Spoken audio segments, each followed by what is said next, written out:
cómo estas patotas terminan con la vida de un niño a manos de otro. Te rompe la cabeza de cualquier manera. Es criminal. Estamos hablando del crimen de Ezequiel Altamira, sí. Este joven de 16 años. Era una madrugada cualquiera en Ituzaingó, en Buenos Aires, afuera del boliche de The Club. La música ya se había apagado, pero la violencia apenas comenzaba. Ezequiel Altamira, de tan solo 16 años, caminaba con sus amigos hacia la plaza cuando la tragedia lo sorprendió. Un golpe seco en la cabeza, una caída silenciosa y una vida apagada sin que nadie pudiera detenerlo. Lo que parecía un simple robo terminó siendo un crimen que sacudió al país entero. Y lo más perturbador, el principal agresor tenía apenas 14 años. Pero antes de iniciar con el video de hoy, quiero enviar un saludo especial a Lourdes Freeman, que me escribió: eres increíble, me fascina cómo narras las historias, con respeto ante todo, tiene una vibra y un aura muy hermosos. Dios te bendiga y por favor continúa haciendo esto. Un abrazo desde Indiana, Estados Unidos. Muchísimas gracias por tu gran apoyo, mi leyenda, lo aprecio con lo más profundo de mi alma, te deseo desde luego lo mejor. Espero que las cosas en tu vida vayan de maravilla, cuídate mucho y desde luego espero que tengas una hermosa semana y que tus allegados se encuentren bastante bien. Ahora sí, la pregunta del día de hoy es: ¿cuál es la peor experiencia que tienes en una fiesta? Déjame tu respuesta en la caja de comentarios. A veces solo somos culpables de estar en un mal lugar o en un mal momento, víctimas aleatorias del destino, viendo lo que no debimos ver, elegidos por azar para ser sometidos, como si la mala suerte se enamorara de nuestro caminar, truncándonos el panorama, haciéndonos su presa. Nada resulta ser más frustrante e injusto que cuando debes resolver los errores de los demás, cuando por asuntos totalmente ajenos a ti, te ves inmiscuido en problemas realmente graves, cuando por azar te encuentras ante alguien de muy mala actitud, dispuesto a todo, o peor aún, alguien a quien no le importa nada, incautos ante las garras de un potencial conflicto que jamás buscamos, que se nos delegó por la incompetencia o malicia del prójimo, que simplemente no podíamos evitar. El joven Ezequiel Altamira fue un adolescente argentino, víctima precisamente de estar en el lugar equivocado, cuando por azar se encontró cara a cara con una pandilla de más de 10 díscolos adolescentes extasiados de adrenalina y tal vez algo más, quienes, empoderados por la multitud que los respaldaba, otros jóvenes delincuentes contemporáneos decidieron increpar a Ezequiel y a sus amigos, quienes en ese momento eran relativamente pocos y no eran precisamente conflictivos, sometidos a una tormenta de golpes que no lograron esquivar, a una lluvia de puños y patadas en un asalto callejero durante la madrugada. Tras el hurto en manada y la tremenda paliza, los jóvenes delincuentes escaparon de la zona, dejando en el suelo a sus incautas víctimas. Oriundo de Argentina, el joven Ezequiel Altamira era un adolescente bondadoso y gentil de 16 años, con una vida normal y semejante a la de otros jóvenes de su edad, pero él rara vez se metía en problemas y también tenía un temperamento, digamos que tranquilo, siendo un muchacho agradable para quienes lo conocieron en persona, que prefería evitar los problemas a toda costa y la violencia siempre le pareció innecesaria. El joven era hijo del señor Sebastián Altamira y de la señora Paola, una expareja de novios que se separó hace varios años, viviendo su vida en diferentes hogares, quienes con el paso de los años habrían forjado nuevas familias, conociendo a más personas, aunque juntos vivían en el mismo vecindario. Ezequiel vivía con su hermana y con su madre, pero al ser vecino de su padre, ocasionalmente lo visitaba o platicaba con él, manteniendo buenas relaciones afectivas y una comunicación constante. El adolescente iba a la escuela número 8, Domingo Faustino Sarmiento, donde mantenía un buen promedio académico y disciplinario. Sus profesores lo llevaban en excelente estima, era un estudiante aplicado y muy servicial, con muchos amigos en la institución escolar porque sabía ganarse la confianza de las demás personas, siendo bastante leal y también bastante carismático. Rara vez el estudiante discutía con las personas de su entorno. A veces prefería ser condescendiente y evitarse líos, ya que no disfrutaba de los conflictos, por lo que nadie tenía ningún tipo de broncas ni disputas contra él. Como cualquier otro adolescente en su contexto, luego de la temporada de evaluaciones y estudios, tras haber superado los exámenes y proyectos estudiantiles, cuando tenía un poco de tiempo libre, disfrutaba de compartir y salir a divertirse con sus amigos. Bailar y escuchar música eran algunas de sus actividades favoritas. A veces salía con sus compañeros de escuela y se colaba en algún boliche donde permanecían hasta el día siguiente, volviendo a casa de manera responsable. Su familia le permitía darse estas salidas ocasionalmente, pues confiaban plenamente en él, ya que nunca les había traído problemas ni circunstancias incómodas, respetando sus compromisos y, como les digo, siendo bastante responsable. De hecho, siempre cumplía con su palabra a cabalidad, llegando a la hora indicada o incluso antes de la hora indicada, avisando previamente ante cualquier inconveniente o eventualidad, manteniéndose en comunicación constante con sus padres. Ezequiel Altamira y sus amigos pasaron una divertida noche en el boliche en una discoteca llamada el Club Leloir, donde por alguna razón no se percataron de que con un mismo documento de identificación, probablemente adulterado, entraron varias personas al lugar, pues cabe resaltar que tanto Ezequiel como sus amigos en ese entonces eran menores de edad. El 25 de octubre del año 2024, los jóvenes adolescentes bailaron y se divirtieron toda la noche, jugando a ser maduros, jugando de alguna manera a tener la edad correspondiente para estar en esos lugares, pero como les digo, eran muchachos buenos, eran muchachos bastante responsables. Incluso Ezequiel había avisado a sus padres que esa noche se iría de fiesta. Ellos sabían que estaban en el Club Leloir con sus amigos, presuntamente, por lo que no se preocuparon por su retorno ese mismo día, ya que el joven había anunciado que se quedaría en casa de uno de sus grandes amigos, el cual vivía cerca al club, quien le daría posada luego de la fiesta, regresando hasta el día siguiente con sus padres. Sin embargo, aunque efectivamente todo sucedió según lo acordado, Ezequiel durmió en casa de su compañero, pero el menor de edad no despertó al día siguiente, preocupando a la familia de su amigo y alertando a los servicios de urgencias. Luego de que los paramédicos confirmaran la muerte del menor de edad, la policía intervino en el caso y entrevistó a los 6 amigos del joven difunto, quienes revelaron los sucesos del día anterior. Precisamente el 25 de octubre, antes de la madrugada,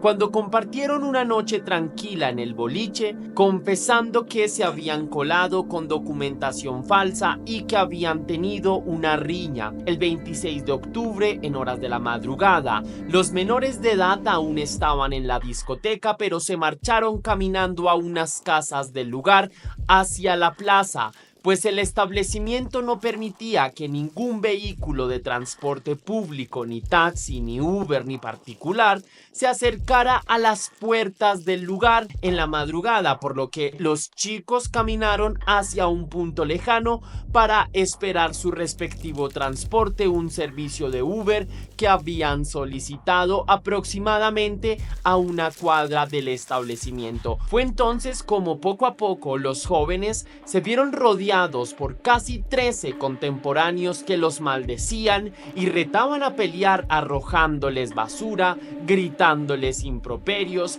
acercándose amenazantes entre empujones y bofetadas. En el grupo de Ezequiel solo eran 6 muchachos. Sus oponentes los superaban en número, con uno más que el doble, por lo que la paliza fue inminente. Aunque trataron de luchar, fueron agredidos y asaltados por esta banda, especialmente por 4 menores de edad que se sulfuraron en contra de ellos, golpeándolos con violencia hasta dejarlos en el suelo. El primero en ser atacado fue justamente Ezequiel, quien fue derribado con un contundente golpe en la sien, propiciado por un muchacho con un puño de hierro, una manopla metálica que llevó al suelo al joven impactado tras nublar su vista de un puñetazo literal. Luego el herido fue agredido sin compasión mientras estaba indefenso, aunque estaba desmayado, siendo irrumpido a patadas mientras aún se recuperaba del golpe anterior, siendo usada su cabeza prácticamente como un balón de fútbol.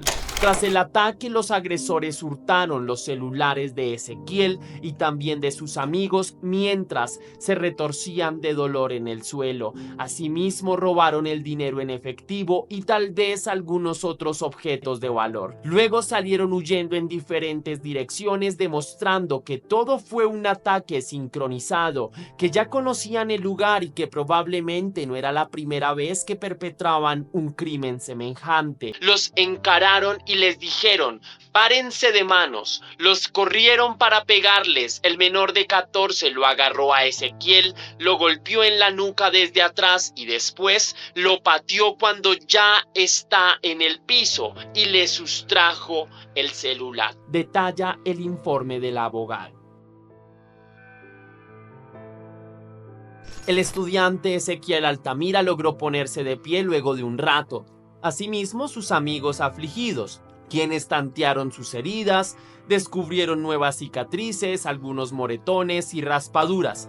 Nada realmente grave aparentemente, embriagados por el dolor y la rabia, la cual no les dejaba pensar con claridad. Al parecer todos estaban bien, incluso el joven Ezequiel, quien, aunque se sentía un poco mareado, pudo volver en sí tras respirar un poco y calmarse tras el aterrador suceso. Los adolescentes volvieron al boliche para pedir socorro. Allí los paramédicos del bar atendieron sus heridas y les recomendaron ir a un hospital prontamente para que revisaran sus lesiones con más precisión y hubiese más seguridad. Los paramédicos también fueron claros con los amigos del joven Ezequiel Altamira, advirtiéndoles que no debía dormir por al menos las siguientes 2 horas por su propia seguridad y salud, ya que podría sufrir de un derrame cerebral o de una muerte súbita dados los golpes que recibió en su cabeza. Pasado un rato, los muchachos fueron a casa para descansar. Había sido una noche muy difícil y pues con un cierre bastante inesperado,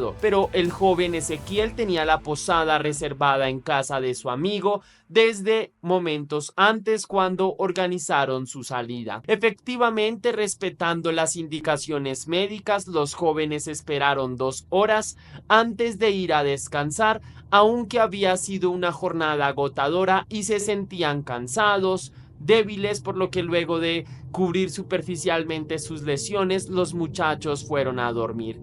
Más tarde, ese mismo 26 de octubre, pero en horas de la mañana, al despertar, los jóvenes fueron a donde reposaba Ezequiel Altamira, quien tal vez fue el que más recibió golpes durante el ataque, notando que el chico no despertaba de su profundo sueño, que tampoco presentaba signos vitales y que al parecer había muerto mientras dormía.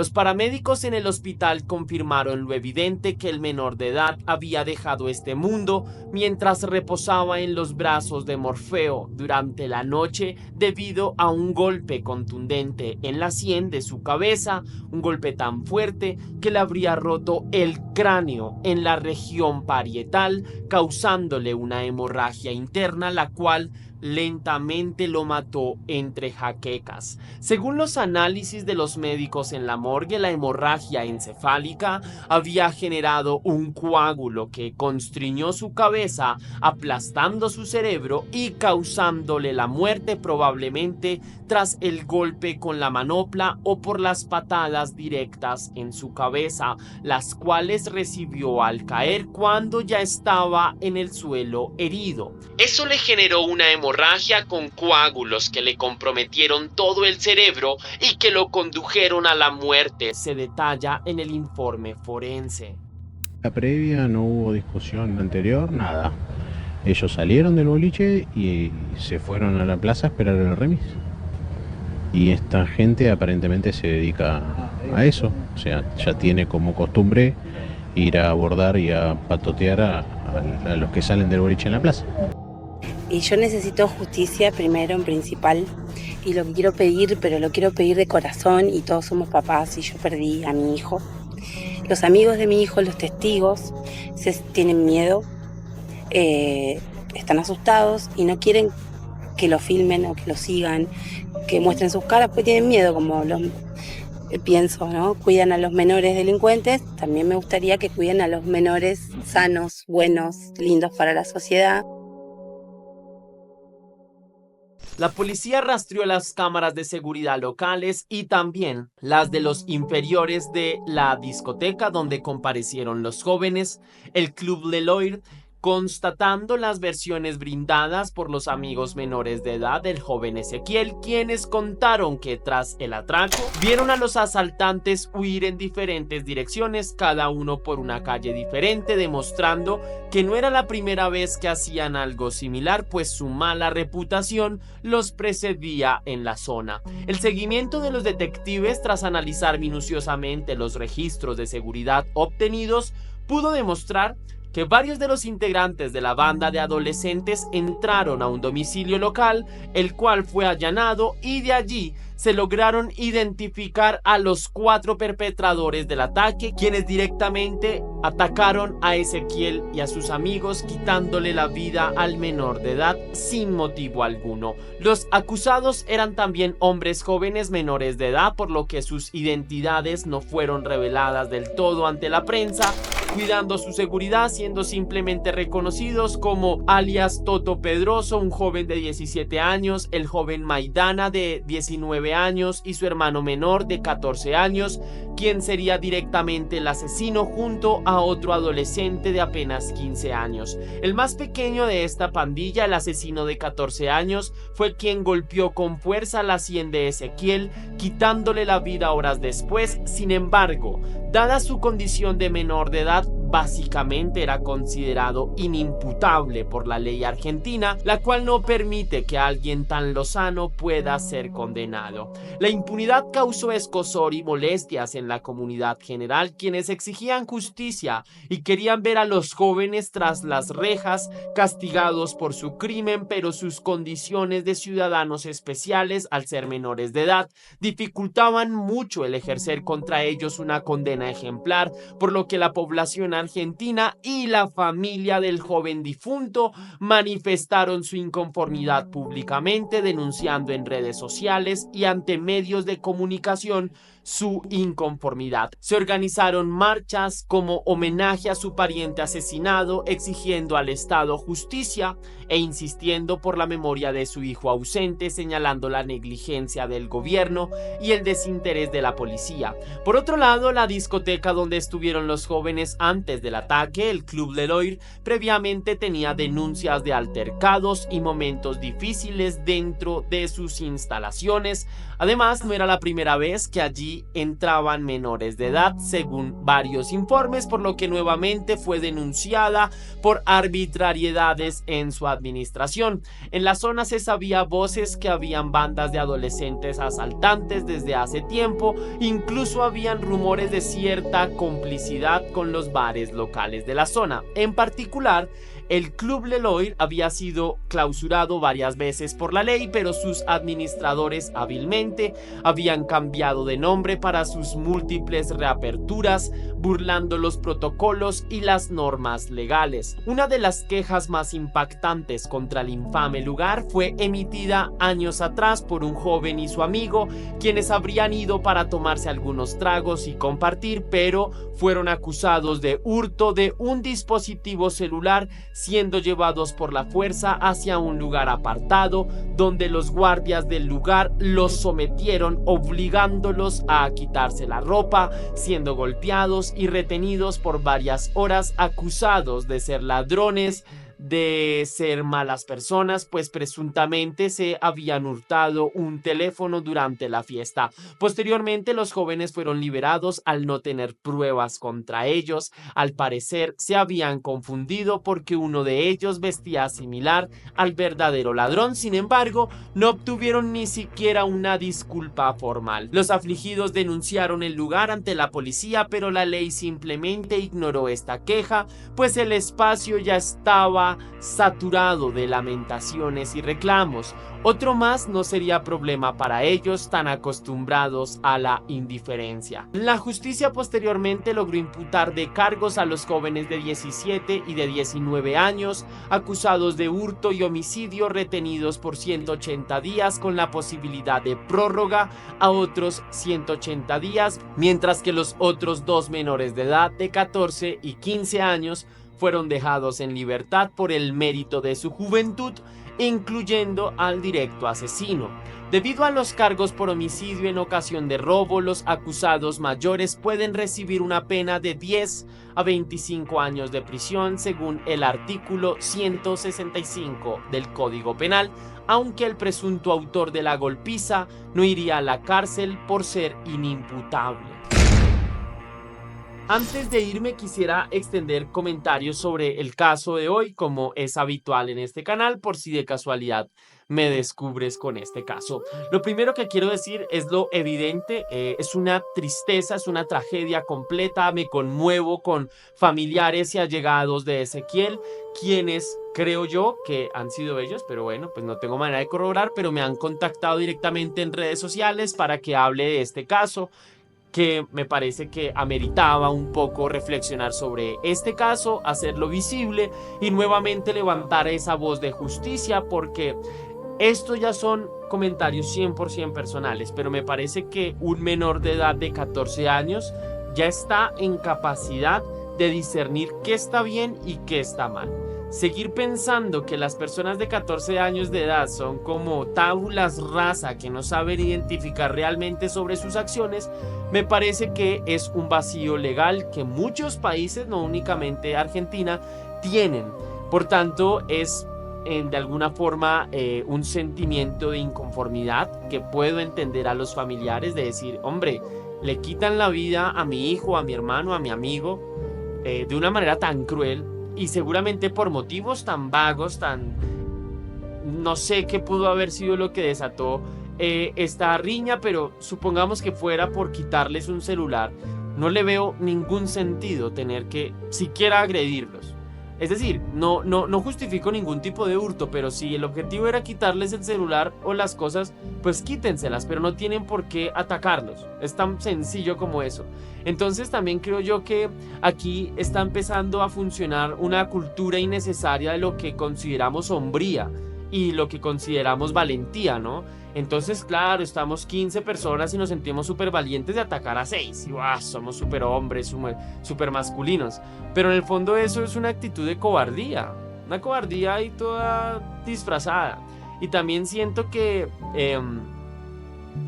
no se debería responder con violencia la violencia, ¿no? Esto sencillamente tendría menos impacto si hubiese justicia que desde un principio no solamente investigara con pasión y con responsabilidad ética, porque lo que pasó seguramente en este caso, como en otros tantos, es que uno le cuenta a las autoridades lo que está sucediendo, que estamos hablando finalmente de un homicidio, y toman las cosas como a la ligera. Claro, como no es tu familiar, no te importa. Y eso es lo que nos está dañando como sociedad, la poca empatía de ponernos en el lugar del otro, ¿sí? O pueden haber respuestas como es que se lo buscó.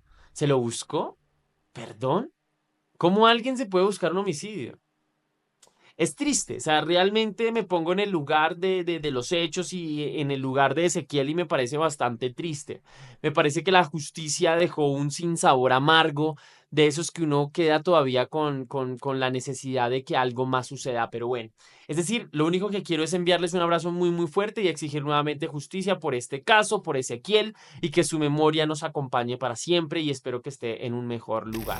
Si llegaste hasta este momento, pues si quieres dejarle un misterioso like a la investigación del caso, estaré completamente agradecido. Si quieres y si puedes hacer una pequeña donación para la producción de Test Misterios, estaré enormemente agradecido, y lo puedes hacer de dos formas distintas. La primera es con el botón de super gracias, que se ubica allí abajo justo al lado del botón compartir, o también vía PayPal, ya que tienes el link en la descripción y en el comentario fijado. Si lo haces de cualquiera de estas dos maneras, recibirás un agradecimiento personalizado y un saludo de mi parte para un próximo video. Recuerda seguirme en mi Instagram personal Test Misterios, o si no en mi Instagram de True Crime, soy Test Misterios. Y sin más que añadir por hoy, mi querida leyenda, recuerda que las dudas te acompañan, que somos misterio, que tú y yo nos veremos en un próximo caso.